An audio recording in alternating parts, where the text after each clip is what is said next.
Ini psikologis mereka yang hari ini belum dapat hidayah. Nabi mengatakan, ya Adi, ana a'lam, saya juga tahu, ma yamna'uka minad dukhuli fil Islam, apa yang membuatmu tidak mau masuk Islam, saya juga tahu sebabnya. Kata Nabi, yamna'uka minad dukhuli fil Islami ma tarahu min faqril muslimin wa ghina a'da'i. Yang membuatmu tidak mau masuk Islam adalah karena kamu melihat muslimin miskin sementara musuhnya kaya-kaya. Nah, kemudian Nabi mengatakan, ini janji Nabi, wallahi, demi Allah, la yutimannallahu hadzal amr, demi Allah, Allah akan menyempurnakan agama ini, agama Islam ini, hatta yafidhul malu baina aidil muslimin hatta la yakbalahu ahad.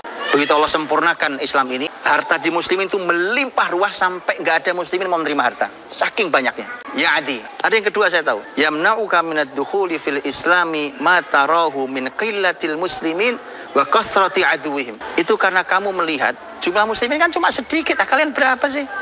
Sedikit jumlahnya dan banyaknya musuhnya. Ya Adi, hal ra'aital Hira? Pernah lihat kota Hira? Adi menjawab, sami'tu biha wa lam araha. Saya pernah dengar kota itu tapi saya belum pernah ke sana. Nabi berkata, wallahi la yutimannallahu hadzal amr hatta tasira adh-dha'inah minal Hirati ilal baitil harami litatufa bihi laisa ma'aha ahad la takhafu ahadan illallah. Demi Allah, Pak Adi, perhatikan kalimat saya. Ini pasti Allah sempurnakan agama ini. Kalau sudah sempurna agama ini, nanti kamu akan melihat ada seorang perempuan sendirian naik onta dari kota Hirah yang jauh itu berangkat ke Masjidil Haram di Mekah untuk melaksanakan ibadah tawaf.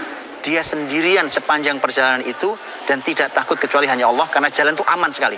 Ketika saya juga tahu kenapa kamu tidak masuk Islam. Teman-teman, ini pelajaran mahal ya. Ada orang itu makin tinggi posisinya, itu makin banyak penghalangi untuk terima hidayah. Makanya saya sering sampaikan, jadilah orang soleh sebelum jadi orang besar.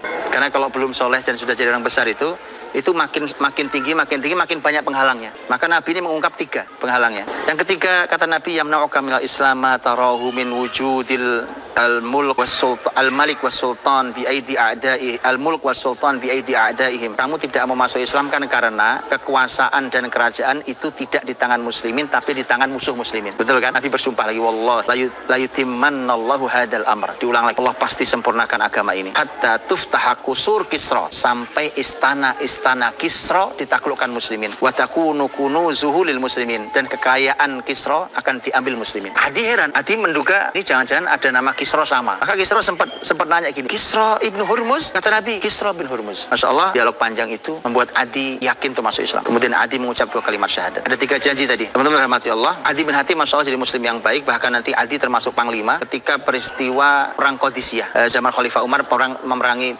Persia. Suatu hari ketika sudah ditaklukkannya Persia, kemudian Adi bin Hatim tiba-tiba berkata begini kepada semua yang ada, laqad wa'adani Rasulullah sallallahu alaihi wasallam salasata wu'ud. Nabi dulu pernah memberiku 3 janji. Waqad tahaqqaqa wa'dan, sudah terbukti 2 janji. Minhuma kama wa'ad, sebagaimana yang dijanjikan. Wa'adani bi fathi qusuri Kisra wa akhdhi kunuzi wa qad syaraktu fi dzalik. Nabi dulu pernah janji pada saya bahwa istana-istana Kisra akan diambil oleh muslimin dan begitu juga kekayaannya, dan bahkan saya ikut terlibat di sana karena dia termasuk panglima di sana. Wa wa'adani an tasira adh-dha'inatu minal Hirati ilal baitil harami la takhafu ahadan illallah wa qad ra'aitu dzalik. Dan Nabi pernah nanti ada perempuan naik onta jalan dari Hirah sendirian ke Baitul Haram, ya ke Mekah sendirian dan aman, dan saya lihat sendiri waktu itu.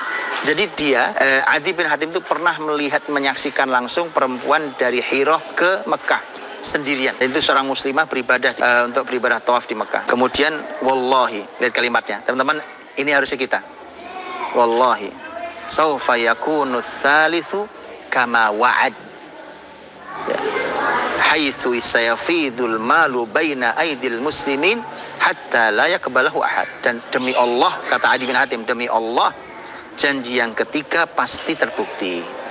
Harusnya begitu kita kan, 2 janji sudah terbukti, saya tinggal nunggu 1. Tapi demi Allah, janji yang ketiga pasti terbukti, di mana harta akan sangat melimpah sampai muslimin tidak mau lagi menerima harta, pemberian harta lagi.